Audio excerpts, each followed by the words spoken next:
Stock markets are back to record highs, the election is only days away, and the markets are braced for a possible Reserve Bank rate cut.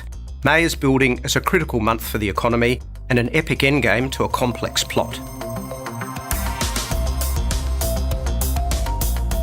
Like the last few months, the stock market has taken further comfort in the prospect of easier central bank policy, with the US S&P 500 and Nasdaq indices just breaking previous record highs, and similarly our ASX 200 just clearing last September's peak. Although the lack of follow-through suggests we should wait to check a double top doesn't emerge, so it's a crucial period. The 5-year returns on these markets are pretty healthy, especially including dividends. But we probably need more evidence that lower interest rates will support the economy in a sustainable manner, especially with the trade talks between the US and China, for the moment, unresolved.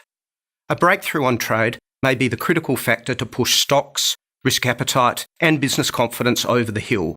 But for central banks, including our RBA, the language is all of a sudden very cautious and dovish. Last year, it was all about policy normalisation and higher rates. Now, it looks like central banks are back ready for the next round of rate cuts to support the economy. This hasn't had much of an impact on currency markets, with the US dollar still strong and our Aussie dollar still looking heavy. But it has lifted stock markets and bond markets at the same time. On this theme, our latest inflation data was a real surprise. Not so much the headline CPI, which was always going to be low due to cheaper petrol prices and other one-off factors, but the core reading was also low, which leaves the Reserve Bank in a very difficult position. Core inflation is a long way below the 2 to 3% target band, so this sounds like the catalyst for a cut.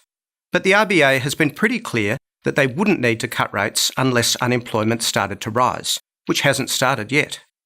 Lower rates look inevitable at some stage this year, but for May, this may be a month or two too soon.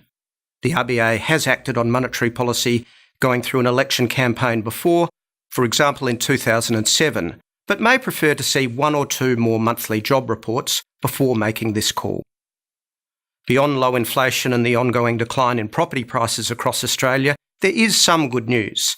Unemployment is down at 5%, export markets are looking strong with a record trade surplus and firm commodity prices, but business sentiment is back down to its long-term average. So there's a lot to be resolved this month.